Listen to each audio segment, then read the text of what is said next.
সাদাকাল্লাহুল আযীম। আপনাদের কি মনে আছে যে এই নসিহত কে করেছেন? কারে করেছেন? ছেলেকে। এই নসিহতগুলি আল্লাহর এত পছন্দ হলো, আল্লাহ কোরআন শরীফে হযরতে লোকমানকে এবং তার নসিহতকে চিরন্তন করে দিলেন। সুবহানাল্লাহ।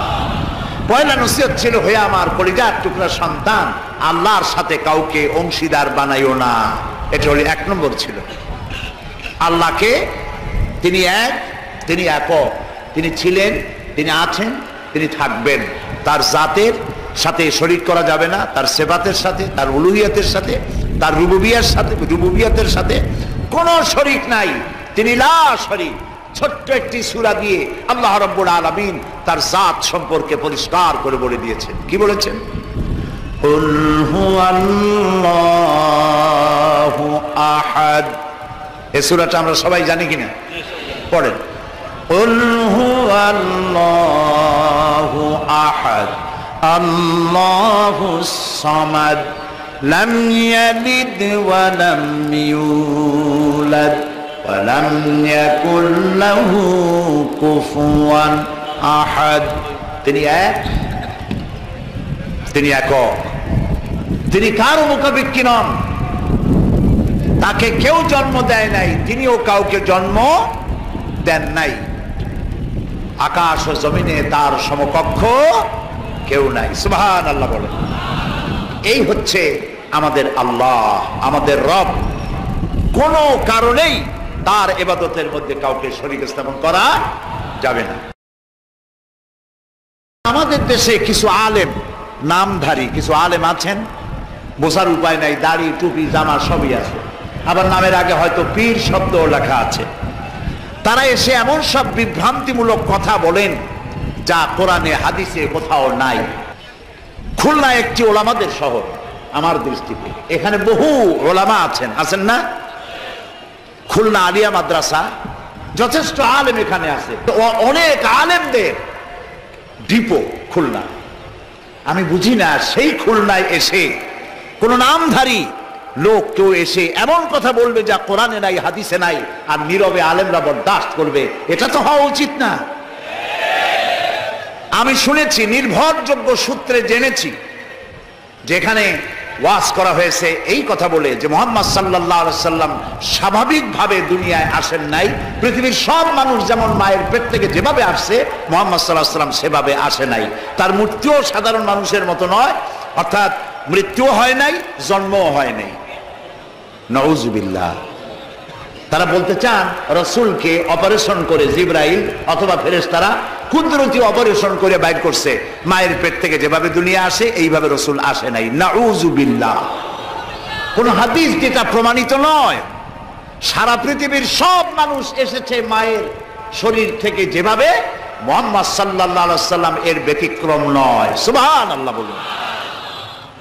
কত খারাপ কথা বলেছেন তারা।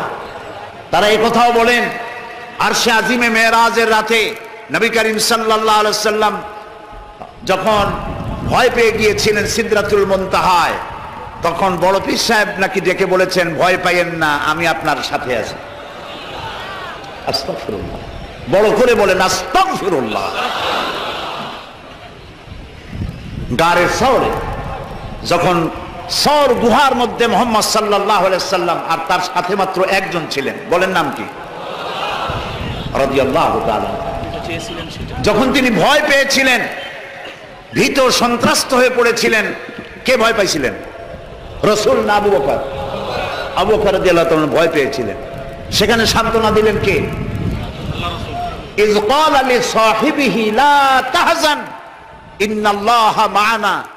স্মরণ করে সেই সময়ের কথা যখন মুহাম্মদ সাল্লাল্লাহু আলাইহি সাল্লাম তার সাথীকে বললেন, ও আমার সাথী, লা তাহজান, ভয় পেও না, ইন্নাল্লাহা মা'ানা, আল্লাহ আমাদের সাথে আছে। সুবহানাল্লাহ। আবু বকর রাদিয়াল্লাহু তাআলা ভয় পাইলেন, সান্ত্বনা দিলেন রাসূল।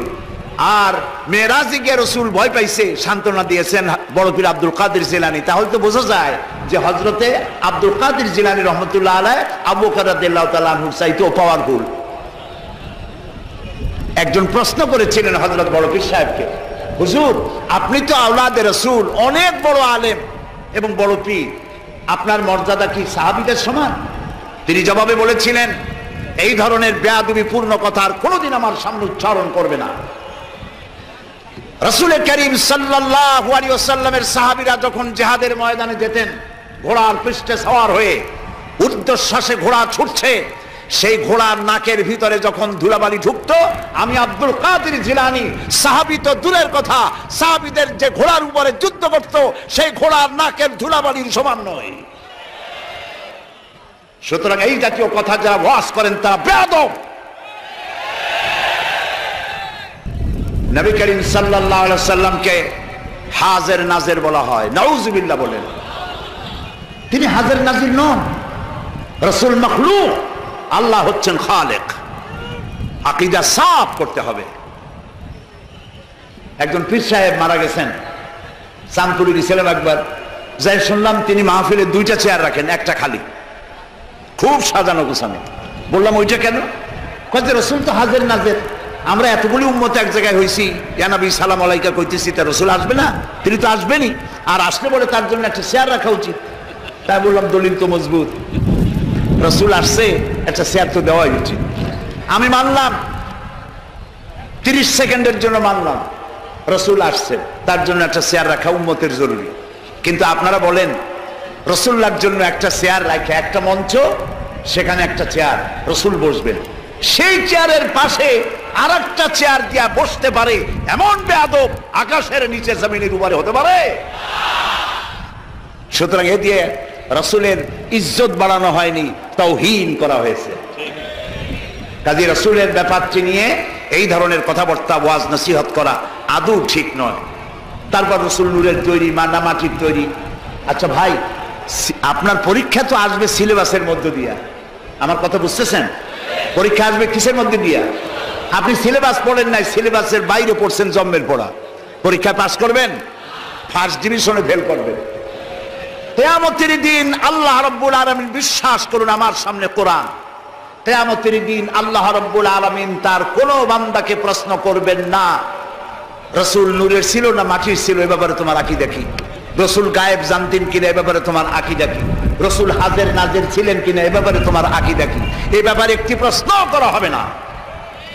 যেই ব্যাপারে প্রশ্ন নাই, সেই ব্যাপারে আজে বাজে বক্তব্য দিয়ে আপনারা রাসূলের মহব্বত দেখান, কিন্তু রাসূলের যখন গাইল দেয় আপনারা তখন থাকেন কই? কোনোদিন তো শুনলাম না জমুক হুজুরের রাসূলের সুন্নাত চালু করার জন্য কোন জায়গায় জিহাদের ময়দানে অ্যাটাক হয়েছেন, পাথর খেয়েছেন, জেলে গেছেন, জরিমানা হয়েছে, এরকম তো শুনি না। শুধু আজে বাজে ওয়াজ করেন আর পকেট ভরে পয়সা নিয়ে বাড়ি চলে যান, আর মানুষের মধ্যে বিভ্রান্তি ছড়ায় যান। আল্লাহর ওয়াস্তে খুলনার ওলামাদেরকে বলবো, এই জাতীয় লোকদেরকে খুলনায় প্রবেশ করতে দিবেন না। আমরা কোনো আজে বাজে বক্তব্য শুনতে চাই না।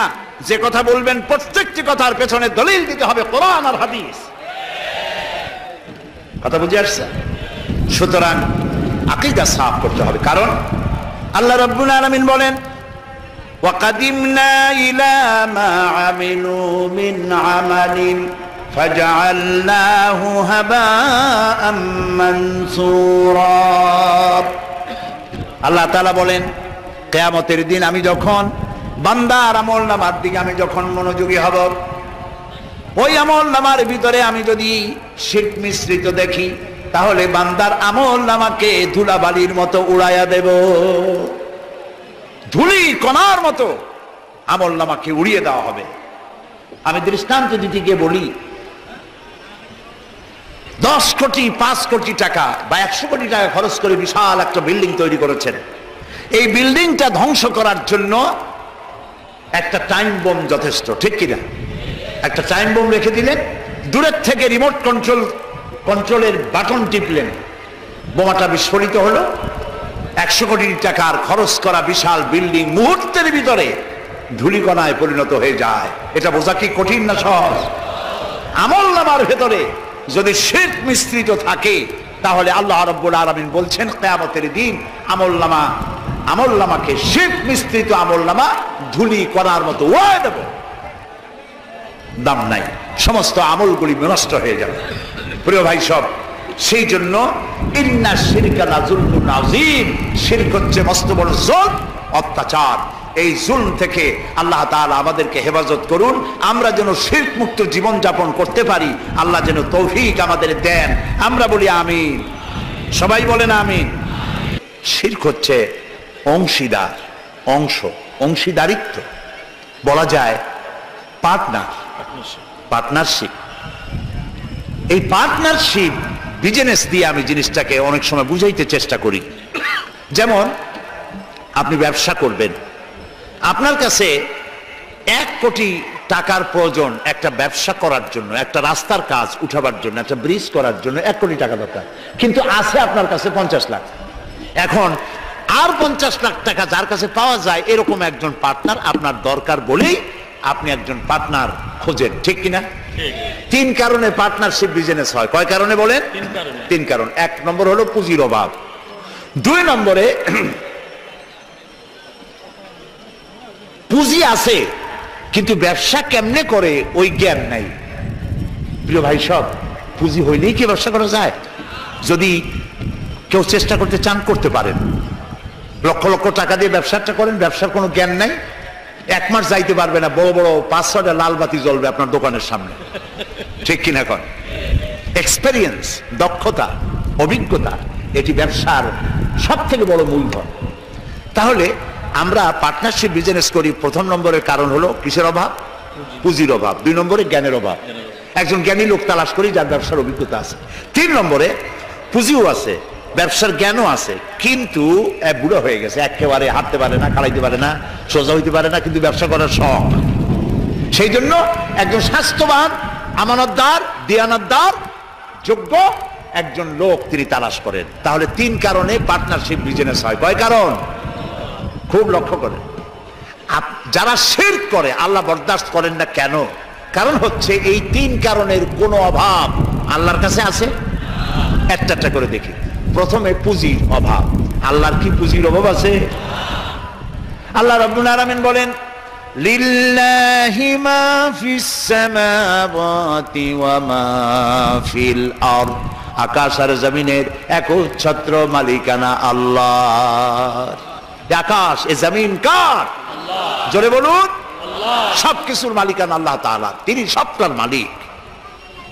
সাগরকে নগর বানান, নগরকে সাগর বানান, আমিরকে ফকির বানান, ফকিরকে আমির বানান, যা খুশি ফাআলুল লিমা ইউরিদ, যা খুশি তাই তিনি করতে পারেন, সবটার মালিক।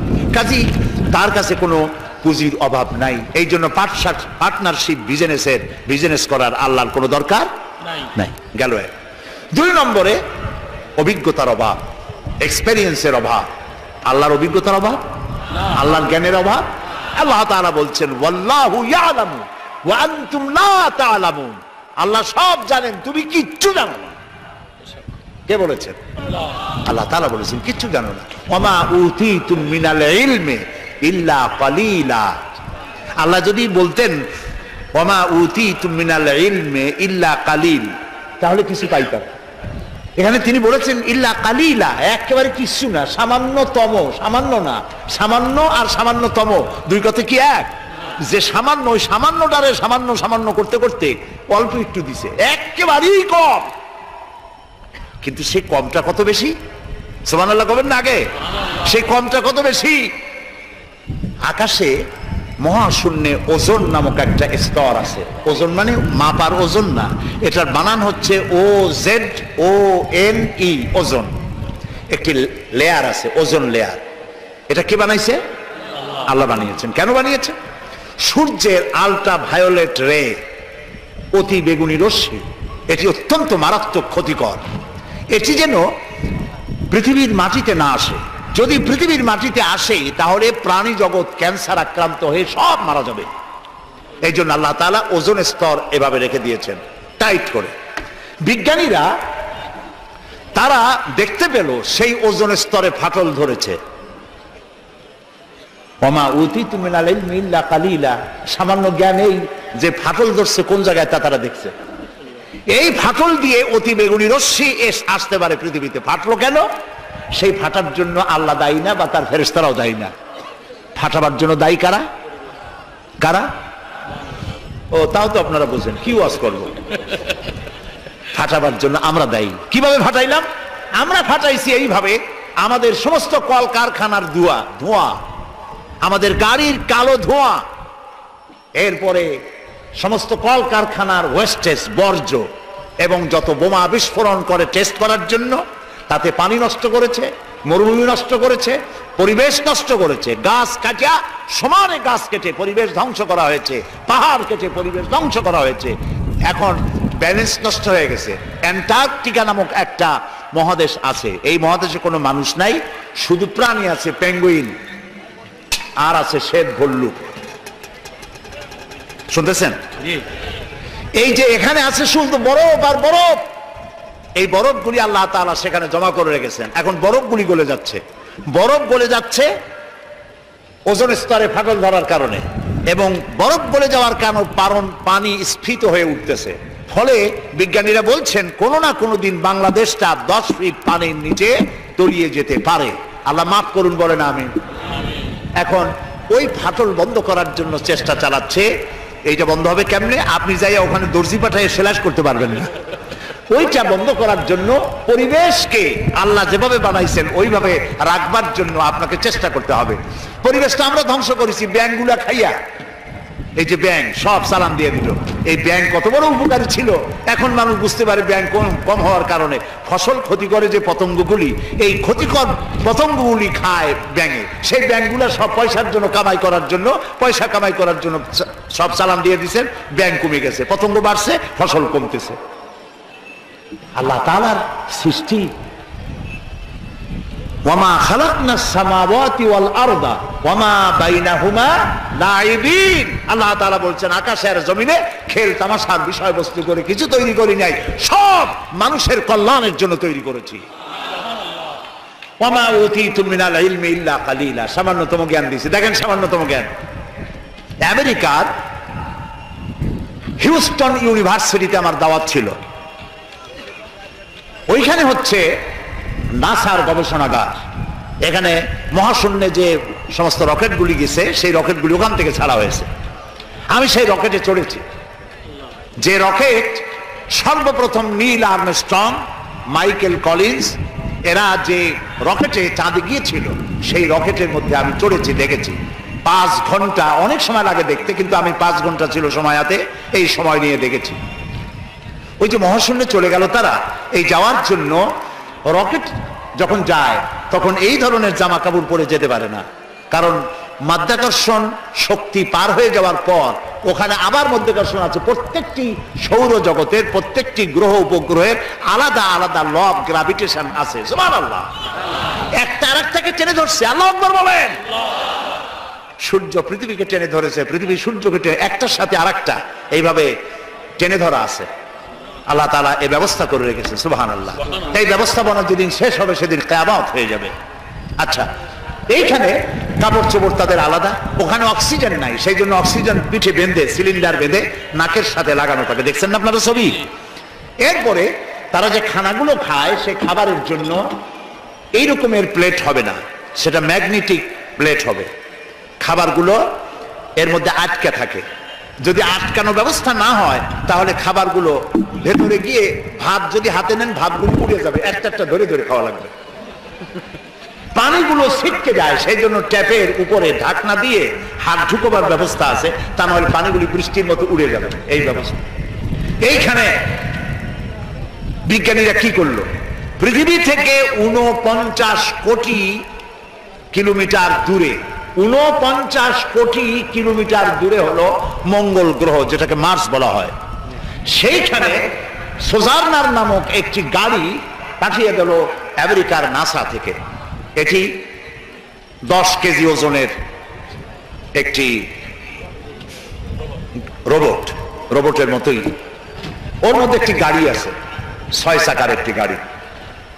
সেই গাড়িটা নিয়ে এটা চলে গেল, রকেট এটা চলে গেল। 49 কোটি মাইল অতিক্রম করতে কয়েক মাস সময় লাগলো। এরপরে সেখানে নামলো, নামার পরে পর্দাটা ফেটে গেল, গাড়িটা বেরিয়ে আসলো। ওতে ছিল হাই পাওয়ারের ক্যামেরা, ক্যামেরা দিয়ে ছবি তুলবে এবং ছবিগুলি ওখান থেকে ট্রান্সমিট করবে নাসায়। চিন্তা করেন 49 কোটি মাইল দূরে সেইখান থেকে ক্যামেরায় ফটো তুলছে আর ফটো ট্রান্সমিট করতেছে মাটিতে। সেই ফটো তুলতে তুলতে ফটো আস্তে আস্তে বিজ্ঞানীরা দেখলেন, কম্পিউটারে তারা দেখতে পেল যে ওই গাড়িটা চলতে চলতে হঠাৎ এক জায়গায়, ছোট্ট গাড়িতেও একটা পাথরের সাথে আঘাত লেগে কাত হয়ে গেছে, চাকা দুইটা উঁচু হয়ে গেছে। এই যেমন আমাদের দেশে বেবি ট্যাক্সি রাস্তায় মাঝে মধ্যে ছোট মানুষের মতো কাইতে হয়ে পড়ে, ওইরকম কাইতে হয়ে পড়ছে। চিন্তা করেন, এই পৃথিবীর মাটিতে বসে এই দৃশ্য দেখে কম্পিউটার মনিটরিং করে কাইত হওয়া গাড়িটাকে সোজা করে আবার চালাইয়া ছবি পাঠাবার ব্যবস্থা করেছে। ওয়ামা উতীতু মিনাল ইলমি ইল্লা কালিলা। এই যদি হয় সামান্য জ্ঞান, তাহলে আমার আল্লাহর জ্ঞান কত! সুবহানাল্লাহ। আল্লাহ তাআলা কত জ্ঞানী! সুবহানাল্লাহ, সুবহানাল্লাহ বলুন। তো আল্লাহ তাআলা পার্টনারশিপ বিজনেসের জন্য, আল্লাহ, আমি বলছিলাম পার্টনারশিপ বিজনেসের জন্য কয়টা জিনিস দরকার? তিনটা। এক নম্বরে পুঁজির অভাব। পুঁজির অভাব আল্লাহর আছে? এত আস্তে করলে তো হবে না, এটা তো ঈমানের প্রশ্ন। পুঁজির অভাব আছে আল্লাহ? দুই নম্বরে আল্লাহ তাআলার জ্ঞানের অভাব আছে, দক্ষতা, এক্সপেরিয়েন্স, অভিজ্ঞতার অভাব আছে। এবার তিন নম্বর কি বলছিলাম কোন তো দেখি? মাশাআল্লাহ, মনে আছে? আলহামদুলিল্লাহ, আলহামদুলিল্লাহ। সবাই পকেট ভরা নাম্বার নিয়ে বাড়ি যেতে পারবেন। 3 নম্বরের শক্তি। আল্লাহ তাআলা বয়সের ভারে এখন ক্লান্ত।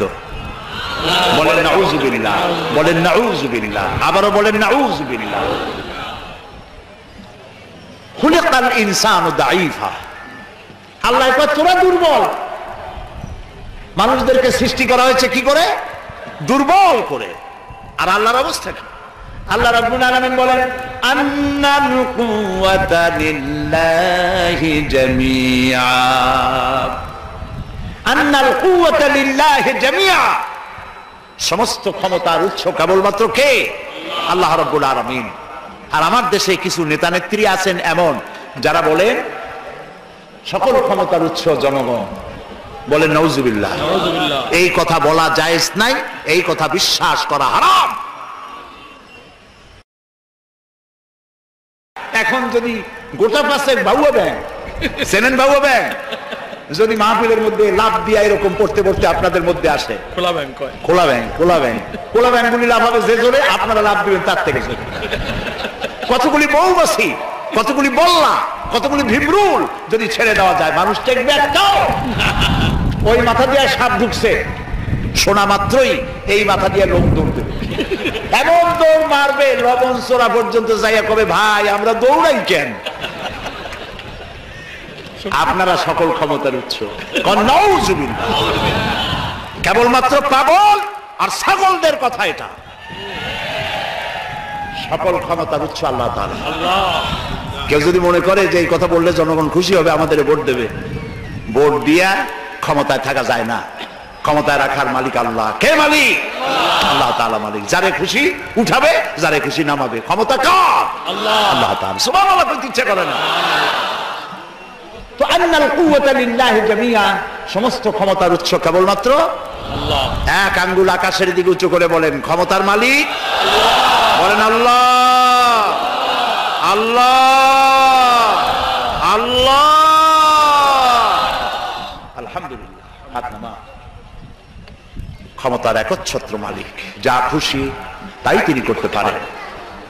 সুতরাং এই তিনটি কারণের কোন কারণ তার মধ্যে নাই বলে আল্লাহ জুলম এটাকে বলেছেন, এটাকে বলেছেন শিরক, জুলমুন আযীম। অবশ্যই লা জুলমুন আযীম, অবশ্যই মারাত্মক অপরাধ। জুলম, অপরাধ করা যাবে না, আল্লাহর সাথে কাউকে শরীক স্থাপন করা যাবে না। এখন শরীকটা কি? আল্লাহ তাআলা তিনি এমন সত্তা, তার সত্তা সম্পর্কে জানতে হবে। তিনি কোথায়? আল্লাহ তুমি কই? সকলে কয়, অনেকে বলে যে তিনি সব জায়গায়। বলে না ভাই, আল্লাহ কই? কয় সব জায়গায়। এই কথা কি ঠিক? না, এটা ঠিক না। আল্লাহ সব জায়গায় হইলে তাহলে তো কত খারাপ জায়গাও আছে। আছে না দুনিয়ায় খারাপ জায়গা? আমি নাম নিলাম না। তাহলে তো আল্লাহ সেসব জায়গায় থাকতে হয়। নাউযুবিল্লাহ বলে। আল্লাহ কোথায়? তা আল্লাহরই জিজ্ঞেস করা দরকার যে আল্লাহ তুমি কই? আল্লাহ তাআলা আমরা প্রশ্ন করার আগে সওয়ালে মুকাদ্দারের জবাব দিয়েই ফেলেছেন। আল্লাহ রাব্বুল আলামিন বলেছেন, আর রাহমানু আলাল আরশি ইস্তাওয়া। আল্লাহ তাআলা আছেন আরশে আজিমে। কোথায় আছে বলেন? আরশে আজিম। আরশে আজিমে আছে। লা তাখুযুহু সিনাতু ওয়ালা নাওম, ঘুমও নাই তন্দ্রাও নাই। আল্লাহ কয় 6 দিনে আকাশ আর জমিন বানাইছি, আমি ক্লান্ত হই নাই। সুবহানাল্লাহ।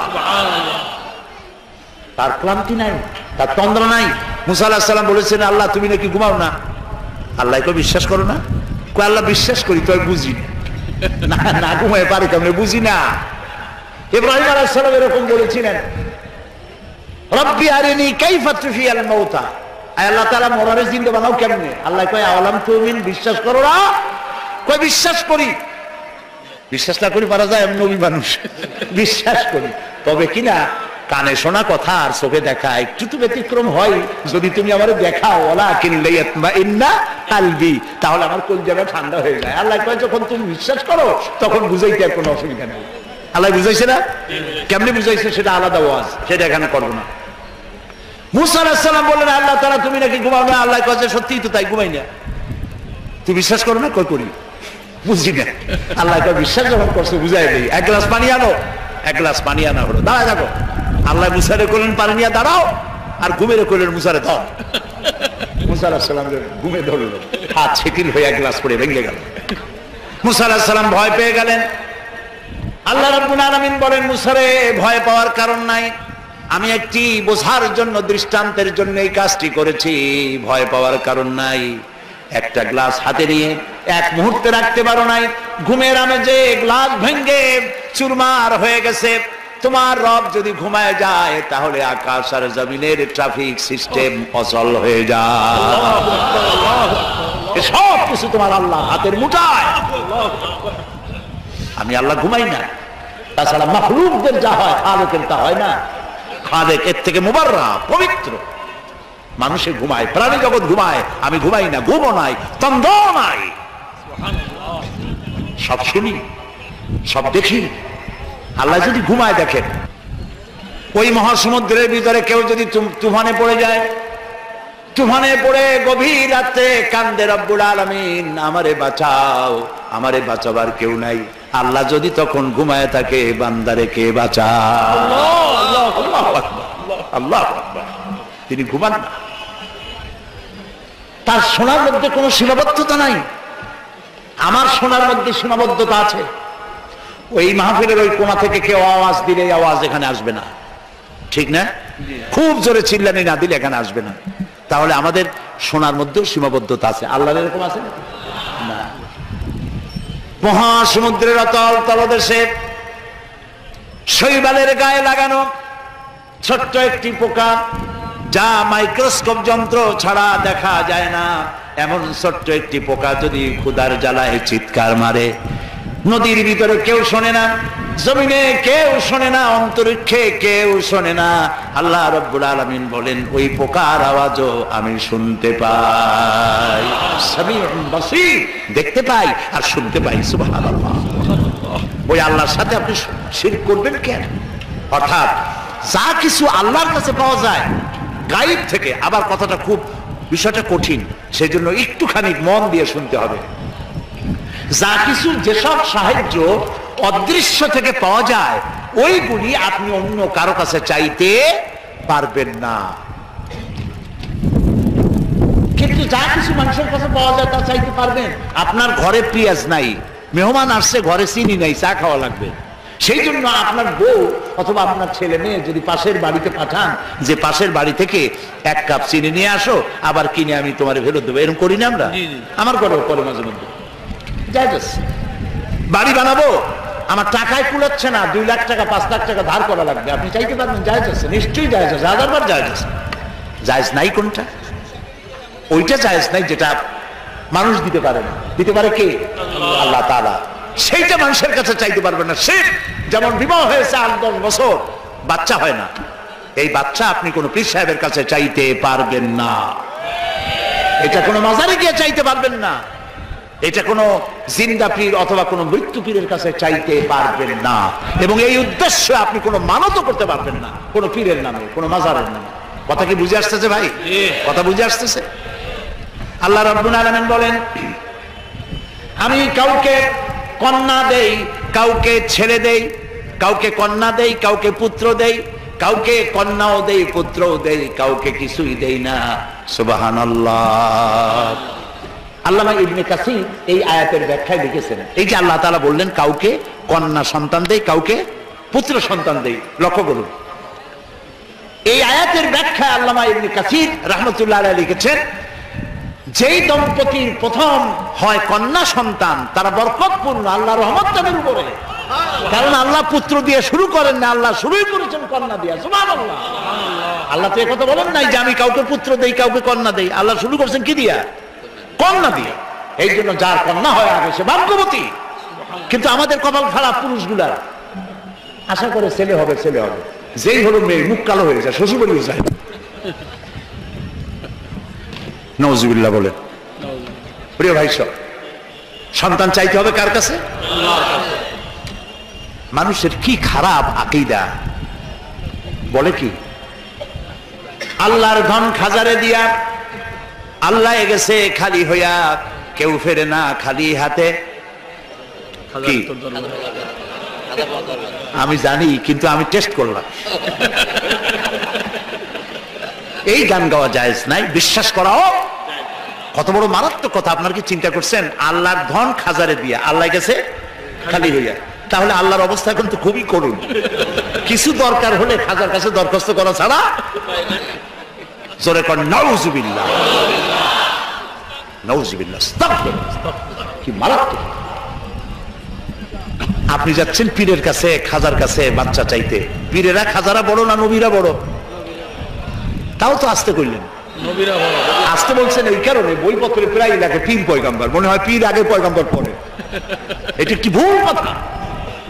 পৃথিবীর সব পীর সব আলেম যদি এক জায়গায় হয়, একজন নবীর জুতার সমান হবে না। প্রিয় ভাই সব, সেই নবীর সন্তান নাই, নবী কানছে কার কাছে? আল্লাহ। সূরা আলে ইমরানের মধ্যে পড়েন, হযরত জাকারিয়া আলাইহিস সালাম আল্লাহর কাছে সন্তান চেয়েছেন, বার্ধক্যের একবারে চরম প্রান্তে গিয়ে আল্লাহ তাআলা দোয়া কবুল করলেন। হযরত জিবরাইল নাজিল হয়ে গেলেন আর বললেন, আল্লাহ আপনাকে সুসংবাদ দান করেছেন, আল্লাহ আপনাকে একটি সন্তান দিবেন, পুত্র সন্তান। হওয়ার সাথে সাথে নাম রাখবেন ইয়াহইয়া। সন্তান হবে, পুত্র সন্তান, নাম রেখে দিয়েছেন কে? আল্লাহ। হযরত জাকারিয়া আলাইহিস সালাম চিন্তা করলেন, বলেই ফেললেন যে জিবরাইল, আল্লাহ তো বললেন আমার ছেলে হবে, কিন্তু হবে কেমনে তা তো বুঝি না, আমি তো বুড়া মানুষ, খাইতেও পারি না।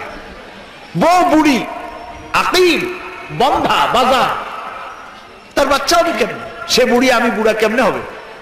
হযরত জিবরাইল তো কথা কবে না, কে না বললে?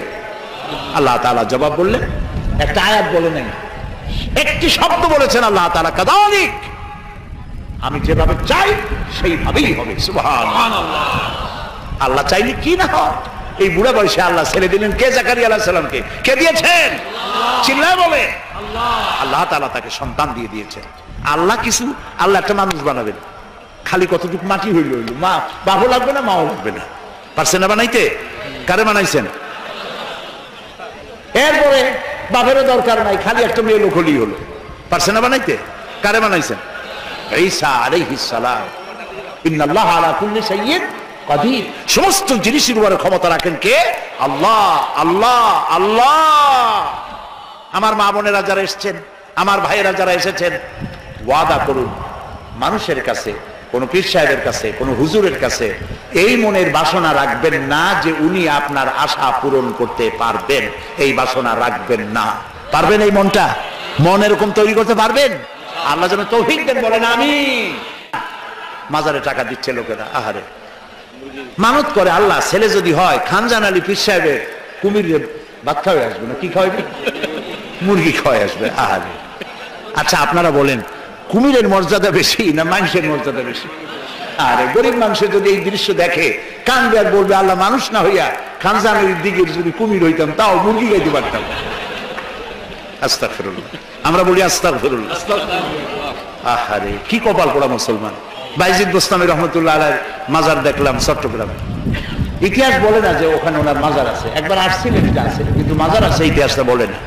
ওইখানে বড় একটা পুকুর, ওর মধ্যে আছে কচ্ছপ, বড় বড় কচ্ছপ, শ্বেতনা পড়ে গেছে গায়ে। আহারে মুসলমান, মাথা একটু আমার চোখ দিয়ে দেখা, মুসলমান গাছটায় বসে কি বলে ছাগলের কলজা গরুর কলজা কেটে কেটে নিয়ে গেছে কসমের খাওয়ায়, আর কসমের কদমুচি করে কসমের পায়ে হাত দিয়ে চুমা খায়। আহারে আশরাফুল মখলুকাত আল্লাহ বানাইলো, ওয়ালাকাদ কাররামনা বানি আদম, আদম সন্তানকে সম্মান দিলাম, সেই সম্মানিত আদম সন্তান তারা গেল কসমের কদমুচি করতে। নাউযুবিল্লাহি মিন যালিক। দেখলাম গাছ, অনেকগুলি গাছ আছে, এই গাছে দূরের থেকে দেখলাম এত ফল। আমি বললাম যে এত ফল হয়েছে গাছে, কি গাছ? কাছে গিয়ে কি ফল? ফল টল না, ইট আর পাথর ঝুলানো। আমি জিজ্ঞেস করলাম যে ইট পাথর কেন, এগুলো কারা ঝুলাইছে? ওই যে মেয়ে লোক আসে যাদের বাচ্চা হয় না, ওরা ইট আর পাথর ঝুলাই থয়। আমি বললাম এর সিগনিফিকেন্স কি, এর দর্শনটা কি, ঝুলাইলে কি হয়? তাদের ধারণা গাছে ইট পাথর ঝুলাই ঝুলে যেমন একটা ভার, ওই রকম পেটের মধ্যে ভার হইতে হইতে বাচ্চা হয়ে যাবে। বলেন বলেন কোথায় গেছি আমরা, কোথায় চলে গেছি? বলেন নাউযুবিল্লাহ। প্রিয় ভাই সব, এইগুলি শিরক, এই শিরক থেকে বাঁচতে হবে। চাইতে হবে কার কাছে? সবাই বলেন খেতে দেওয়ার মালিককে, পড়তে দেওয়ার মালিককে, হায়াতের মালিককে, মওতের মালিককে, হাসাবার মালিককে, কাঁদাবার মালিককে, সব কিছুর মালিককে।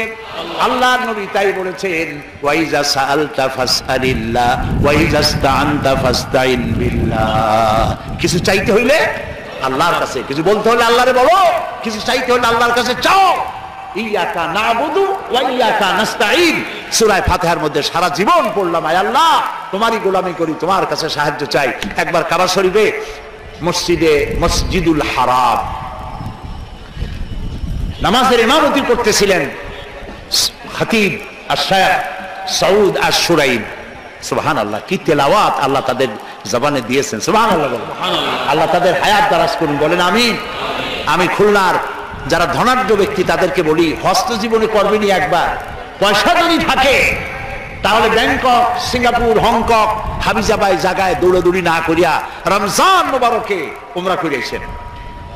রাসূলুল্লাহ বলেছেন, রমজান মোবারকে উমরা করলো সেজন্য আমার সাথে হজ আদায় করলো। যাই দেখেন কি মজা। আহারে নামাজ পড়তেছে, কয়েক বছর আগের কথা, ইমাম সূরা ফাতিহা পড়তেছেন, ইয়াকা নাবুদু ওয়া ইয়াকা নাস্তাইন পর্যন্ত গিয়ে আটকে গেছে। বারবার পড়তেছে ইয়াকা নাবুদু ওয়া ইয়াকা নাস্তাইন। কান্না রং পড়ে গেছে গোটা হারামে। আমার জীবনে সূরা ফাতিহার এই জায়গায় এসে এত কান্দাকাটি জীবনে আমিও করিনি। গোটা হারাম জুড়ে কান্নার রোল পড়েছে। কাবা শরীফ সামনে, আল্লাহ সাক্ষী করে পড়তেছি, ইয়াকা নাবুদু, আল্লাহ তোমার গোলামি করি, তোমার কাছেই সাহায্য চাই। সুবহানাল্লাহ ওয়া বিহামদি।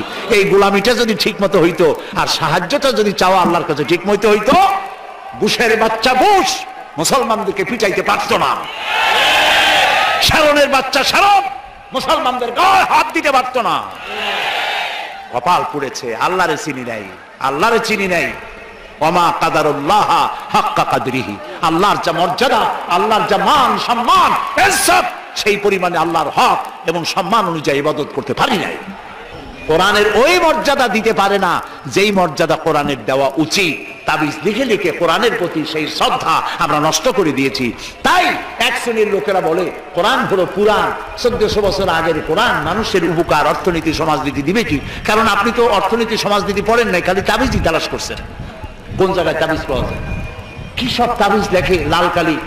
ধান্দা কেমনে লাগায় দেখেন, টিউবওয়েলের পানি, কলের পানি, ড্রেনের পানি, সালার পানি, বেড়ের পানি, খালের পানি, 7 জায়গার পানি, জাফরানের কালি, এগুলো আনিয়ে তারপরে দাগ দেয়। কতগুলো লাল লাল দাগ দিয়ে 1233, 1793, 612, 1117 সব হাবি যাবে। এরপরে ফেরেশতাদের নাম রাখে, তারপরে লেখে ইয়া কিতমির, ওই যে কুকুরের নাম, জিবরাইল মিকাইল তো আছে, কুকুরের নাম লেখে। তারপরে কাপসা জাইতুস, এরপরে কি ধানের তুষ, এই সমস্ত দিয়ে টিয়ে কতগুলি নাম টাম দিয়ে তাবিজ বানায়। নাউজুবিল্লাহ। আবার 40 কি সেহেলকা, সেহেলকা, কাফাকা, কাফাকা, কামাকা, কুকুকু, কুকুরে তো খুব জাতীয়, সেহেলকা, কুমকুমিয়া হাবিবি। কোথায় পাইছি আল্লাহ জানে, কোন হাদিসে নাই। সাইফুল হাদিস হযরত মাওলানা মনোয়ার হোসেন মাদানী বসে আছেন, আমি যদি ভুল বলি বলে দিয়ে। আচ্ছা নাকি কোন হাদিসে রাসূলুল্লাহ তাবিজের অনুমতি দেন নাই? হযরতে আব্দুল্লাহ ইবনে মাসউদ রাদিয়াল্লাহু তাআলা আনহু এবং হযরত হুযায়ফা রাদিয়াল্লাহু তাআলা আনহু সহ অসংখ্য সাহাবী ছিলেন যারা তাবিজকে শিরক বলেছেন, জায়েজ বলেন নাই, শিরক বলেছেন। এরপরে গ্রামে দেখছি কলার ফেতরা, কলার পাতা শুকায় গেল ওটারে কি কয়? বাসনা কয়, বাসনা বলে, ফেতরা বলে। ওগুলো পিসাবদের কাছে নিয়ে যায়, তারপর কলার ফেতরা গির দিয়া এরপরে মানুষের গলায় বান্ধে। আহারে, মানুষ কি ছাগল? ওয়ালাকাদ কাররামনা বানি আদম, আল্লাহ বানাইলেন সম্মানিত, পরে ফেতরার খোল বাঁধে দেয় গলায়। আস্তাগফিরুল্লাহ, আস্তাগফিরুল্লাহ। কিছু কিছু বাচ্চা দেখা যায়, ছোট ছোট বাচ্চা এতগুলো তাবিজ, হাঁটতেও পারে না। আমি চিন্তা করছি বাচ্চা যদি কথা কইতে পারতো, বাচ্চা কইতেছে আল্লাহ কি অপরাধ করছি, মায়ের পেটে তো ভালোই ছিলাম, এই দুনিয়া আসার পরে এতগুলো তাবিজ দিছে আমার গলায়। এরপরে আজমিরের সুতা, লাল সুতা, কালো সুতা, পিসাবদের কাছে সুতা নিয়ে যায়, ওনারা সুতায় ফুদায় গিরে দেয়, ফুদায় গিরে দেয়। আহারে, একদম জায়েজ নাই, এগুলো ব্যবসা। প্রিয় ভাই সব, রাসূলুল্লাহ এই কাজ করেন নাই, একজন সাহাবীও তাবিজ লেখেন নাই। ঝাড়ফুঁক জায়েজ আছে, এর অনেক হাদিস আছে, ঝাড়ফুঁক জায়েজ আছে, রাসূলুল্লাহ নিজে করেছেন, ঝাড়ফুঁক করেছেন। আর ঝাড়ফুঁকের জন্য দুটি আলাদা সূরা আল্লাহ তাআলা নাযিল করে দিয়েছেন, মাওয়াজাতাইন, সূরা ফালাক, সূরা নাস। হাদিস শুনুন, রাসূলুল্লাহ বলেছেন সূরা ফালাক, সূরা নাস সকালে 3 বার আর রাতে 3 বার পড়ে হাত দুটো এরকম করে ফু দিয়া, সেই দুটি হাত গোটা শরীরে তেল ডলে যেরকম ওইরকম করে গোটা শরীরে যে করবে, শয়তানের, দুষ্ট জিন এবং দুষ্ট মানুষের সকল প্রকারের অনিষ্টতা থেকে আল্লাহ তাকে হেফাজত করবেন বলেছেন রাসূল করিম সাল্লাল্লাহু আলাইহি ওয়াসাল্লাম। সুতরাং প্রিয় ভাই সব, তাবিজের কাছে আল্লাহর রাস্তায় যাবেন না, আর শিরক করবেন না। আল্লাহ তাআলা বলেছেন আলাইসাল্লাহু বিকাফিন আবদা, আমি আল্লাহ, আমি আমার বান্দার জন্য যথেষ্ট নই? আপনারা কোন অবশ্যই যথেষ্ট, আপনারা বলেন অবশ্যই যথেষ্ট। সুতরাং এই কাজগুলির মধ্যে যাওয়া যাবে না, চাইতে হবে কার কাছে? আল্লাহর কাছে। নবী করিম সাল্লাল্লাহু আলাইহি ওয়াসাল্লাম হযরতে মুআজ রাদিয়াল্লাহু তাআলা আনহু রাসূলের পেছনে গাধার পিঠে বসা ছিলেন। নবী করিম সাল্লাল্লাহু আলাইহি ওয়াসাল্লাম বললেন ইয়া মুআজ, তিনি বললেন লাব্বাইক ওয়া সাদাইক। রাসূলুল্লাহ আবার বললেন ইয়া মুআজ, 3 বার। কয়বার? 3 বার। হযরত মুআজ বললেন লাব্বাইক ওয়া সাদাইক, হে রাসূল, গোলাম হাজির। রাসূলুল্লাহ জিজ্ঞেস করলেন মুআজ, তুমি কি জানো বান্দার উপর আল্লাহর হক কি আর আল্লাহর উপর বান্দার হক কি? তিনি বললেন আল্লাহু আ'লামু ওয়া রাসূল। সাহাবীদের জবাব এরকমই ছিল, আল্লাহ এবং তার রাসূল ভালো জানেন। আরেকটা হাদিস মনে পড়ে গেল মাঝখানে, এইটা বলার আগে ওইটা বলে দিই। রাসূলুল্লাহর কাছে একজন এসে বলল, শোনেন, রাসূলের কাছে একজন সাহাবী এসে বললেন, হে রাসূল, ওইটাই হয় যেটা আল্লাহ করেন এবং আপনি ইচ্ছা করেন, সেটাই তো হয়। আল্লাহ যেটা ইচ্ছা করেন আর আপনি যেটা ইচ্ছা করেন সেটাই তো হয়। রাসূলুল্লাহ সঙ্গে সঙ্গে ধমক দিলেন, কখনো এই কথা আর বলবে না, সেইটাই হয় যেটা আল্লাহ তাআলা ইচ্ছা করেন, এখানে আমাকে শরীক করো না, আমার ইচ্ছায় কিচ্ছু হয় না, সবাই কার ইচ্ছা হয়? আল্লাহ তাআলা। সাথে সাথে রাসূলুল্লাহ তাকে সতর্ক করে দিলেন। রাসূলুল্লাহ যদি এভাবে সতর্ক করেন, আমাদেরকে সতর্ক হওয়া উচিত। রাসূলুল্লাহ 3 বার ডাকলেন, হযরত মুআজকে জিজ্ঞেস করলেন, তুমি জানো আল্লাহর উপরে বান্দার হক কি, বান্দার উপরে আল্লাহর হক কি? তিনি বললেন আল্লাহ এবং রাসূল ভালো জানেন। আল্লাহর নবী বললেন মুআজ শোনো, আল্লাহর উপরে বান্দার হক হচ্ছে বান্দা আল্লাহর ইবাদতের মধ্যে কাউকে শরীক স্থাপন করবে না, এটাই হলো আল্লাহর উপরে বান্দার হক।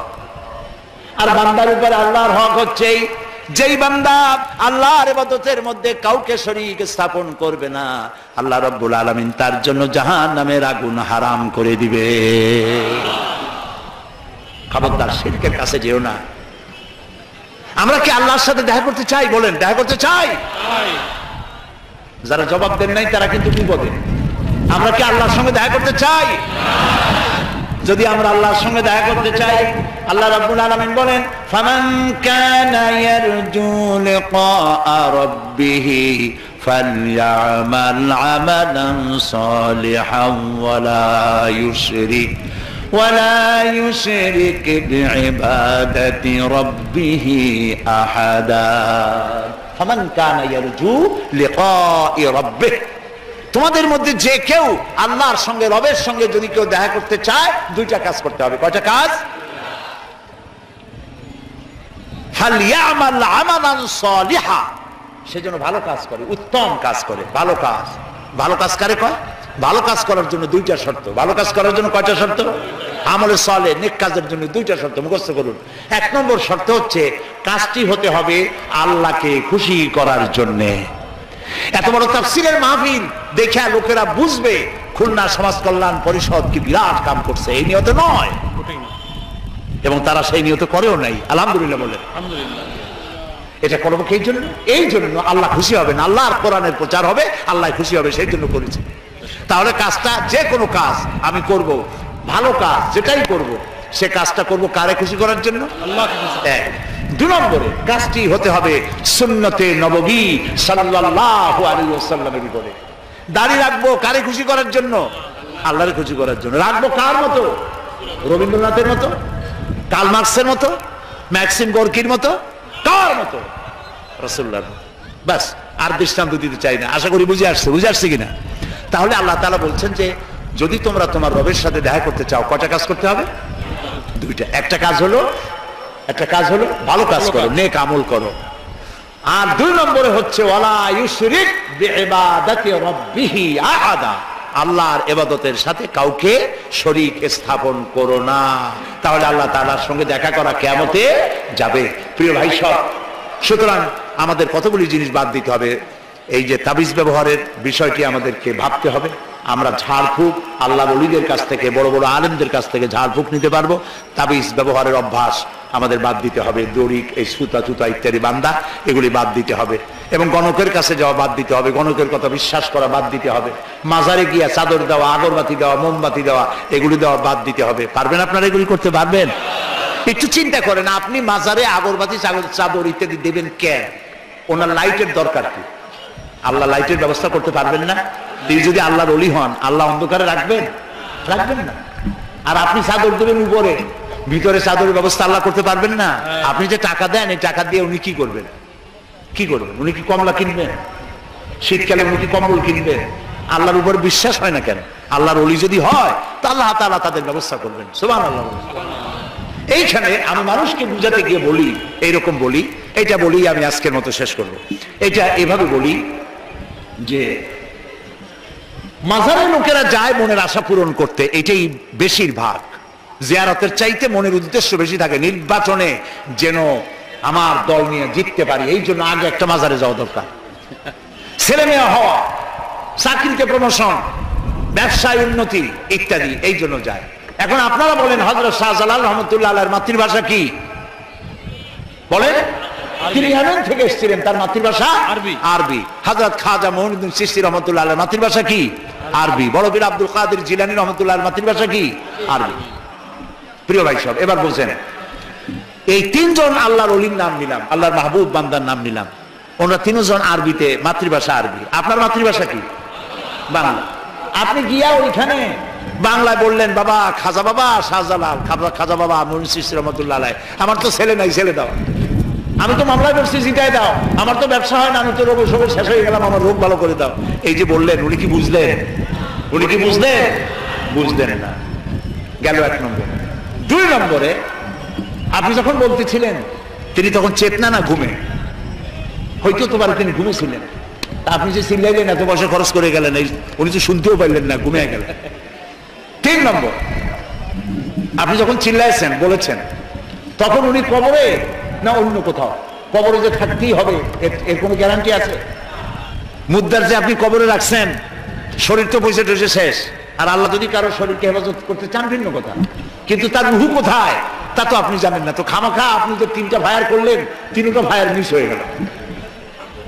এই জন্য চাইতে হবে এমন সত্তার কাছে যিনি ঘুমান না। তিনি কে?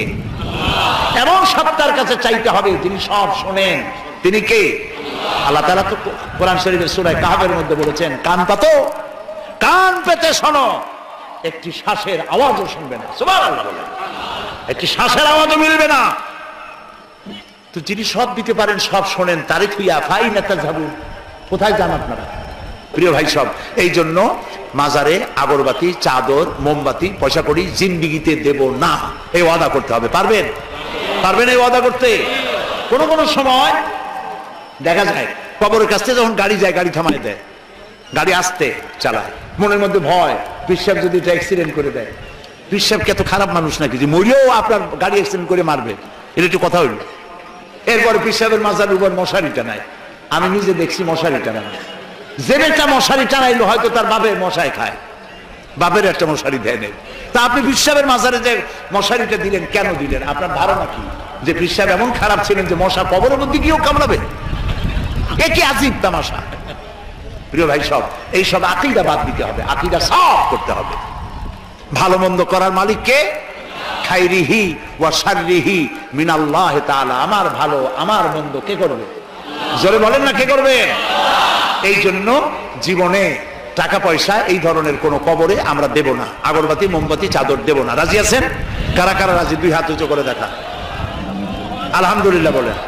হামান জোরে বলেন আলহামদুলিল্লাহ। প্রিয় ভাই সব, এই কথাগুলি ব্যাখ্যা দিয়ে এই জন্য বলি, যাতে করে মুসলমানদের ঈমান মজবুত হতে পারে। ঈমান হতে হবে মজবুত, তা না হলে কিয়ামতে জাহান্নামে যেতে হবে। আল্লাহ যেন আমাদের রক্ষা করেন, আমরা বলি আমিন। সবাই বলেন আমিন। প্রিয় ভাই সব, ঈমান দুর্বল হওয়ার কারণে লোকেরা মাজারে যায়। ঈমান দুর্বল হওয়ার কারণে লোকেরা জীবিত পীর অথবা মৃত পীরের কাছে যায়। হক্কানি পীরের বিরোধিতা আমরা কোনো কালেও করিনি, আজও করব না। প্রিয় ভাই সব, বিভিন্ন জায়গায় মাজারে গিয়ে লোকেরা মদ খায়, গাঁজা খায়। আমরা মাজারগুলিকে, বড় বড় ওলিউল্লাহর মাজারকে আমরা সম্মান করি, ঠিক না? এবং আমরা সব সময় জাতির কাছে স্পষ্ট কথাগুলি বলতে কখনো পিছপা হইনি। হযরতে শাহজালাল রহমতুল্লাহ আলাইহি আল্লাহর জবরদস্ত ওলি, এবং তিনি সিলেটে এসেছিলেন জিহাদ করতে। সেই জিহাদে আল্লাহ তাকে কামিয়াব করেছেন, সুবহানাল্লাহ বলেন। তার মাজারে লোকেরা যে গাঁজা খায়, সেখানে মেয়ে লোক পুরুষ লোক একসাথে যে কুফরি শিরকি গান করে, আমরা এগুলির বিরুদ্ধে কথা বলি। মাজারে আমরা কিছু চাইতে যাই না, আমরা মাজারে কিছু দিতে চাই। মাজারে কি দেই? আগরবাতি নয়, মোমবাতি নয়, চাদর নয়, একটি পয়সা নয়, মাজারে কিছু সওয়াব দিতে চাই। মাজারে যাবো, যদি যেতে হয় কোন মাজারে যেয়ে বসি, তাহলে সূরা ফাতিহা পড়বো, ইখলাস পড়বো, দরুদ শরীফ পড়বো, আর তার রুহের উপরে বকশিশ করে দেবো। এটাই নিয়ম। এটা কি? এটাই নিয়ম। কিছু পাওয়ার নিয়ম নিয়ে সেখানে যাওয়া যাবে না। বলা হচ্ছে 700 বছর ধরে এই সমস্ত কাজ হয়ে আসে। আমি বলতে চাই, সরকারের উচিত আল্লাহর ওলিদের যত মাজার আছে বাংলাদেশে, প্রত্যেকটি মাজার নিয়ন্ত্রণের দায়িত্ব সরকারের হাতে নেওয়া উচিত। সরকার পুলিশ দিয়ে পাহারা দেবে, কোন বাক্সাওয়ালা লোকদেরকে পয়সা আদায় করার জন্য বসতে দেওয়া হবে না। সেইখানে বসে যে টাকাগুলি আদায় করা হয়, এই টাকাগুলি কোথায় যায়? মাজারের টাকা যায় কোথায়? প্রত্যেক মাজারকে কেন্দ্র করে মুতাল্লিদের মামলা আছে, ভাগাভাগি নিয়ে। এ দিয়ে ব্যবসা করে, আপনার ধর্মীয় অনুভূতি দিয়ে টাকা পয়সা নিয়ে তারা এর দ্বারা ব্যবসা করে। কোটি কোটি টাকা গভর্নমেন্টকে ট্যাক্স দেয় না, ইনকাম ট্যাক্স দেয় না, ঠিক কিনা? সুতরাং এই ব্যবসা বন্ধ হওয়া উচিত। মাজারে যদি কোনো মাদ্রাসা থাকে, মসজিদ থাকে, দিতে পারেন, ওই মসজিদে দেন, এতিমখানা দেন। বরিশালে একটা মাজার আছে, কি জানি নাম আমি জানি না, বরিশাল মসজিদের পাশেই, কসাই মসজিদের পাশে একটি মাজার আছে। এইখানে বহু টাকা হয়, এই টাকাগুলি দিয়ে তারা এতিমখানার মাদ্রাসা চালায়। তো এইভাবে যদি টাকা মসজিদ, মাদ্রাসা, এতিমখানার জন্য যদি হয়, জায়েজ আছে। কিন্তু পীর সাহেবের নামে মানত করা, কোন জীবিত পীর, কোন মৃত্যু পীরের নামে মানত করা হারাম, সুস্পষ্ট হারাম। মানত হবে কেবলমাত্র কার নামে? আল্লাহর নামে। বলেন কার নামে? মাজারকে কেন্দ্র করে কতগুলি গাঁজাখোর, মাথায় জট, গায়ে সালার চট, আর গলায় শিকল, হাতে শিকল, জাহান্নামে যাওয়ার আগেই শিকল করছে। জাহান্নামের শিকল গলায় করছে। লোকেরা মনে করে ওদের কাছে কিছু আছে, আসলে কিছু নাই, ফাঁকা। কিছু নেই, নামাজ পড়ে না। এরকম বড় একটা কি সারিন্দা না নারিন্দা গাড়ির উপরে থুয়ে এরকম ঘষে আর বলে মদিনা যাব কেমন নিয়ে। আমি বলি শয়তান তুই যা না, তুই মদিনা যাবি কেমন? মদ খাইয়া গাঁজা খাইয়া মোজগুলা লাল বানিয়ে ফেলেছে। মাজার, আল্লাহর ওলিদের মাজার বেদাত করার, পূজা করার, গাঁজা খাওয়ার জায়গা নয়। এগুলিকে পুলিশ দিয়ে নিয়ন্ত্রণ করে রাখবে, পবিত্রতা বজায় রাখবে, মানুষেরা জিয়ারত করবে, আল্লাহর কাছে সওয়াব পাবে। কথা বুঝতে পেরেছে প্রিয় ভাই সব? সেই জন্য তুমিনুনা বিল্লাহ আনতে হবে এবং আল্লাহর প্রতি ঈমান, সেই ঈমান হলো পরিপূর্ণ ঈমান। আল্লাহ যেন আমাদেরকে তা বোঝার তৌফিক দান করেন, আমরা বলি আমিন।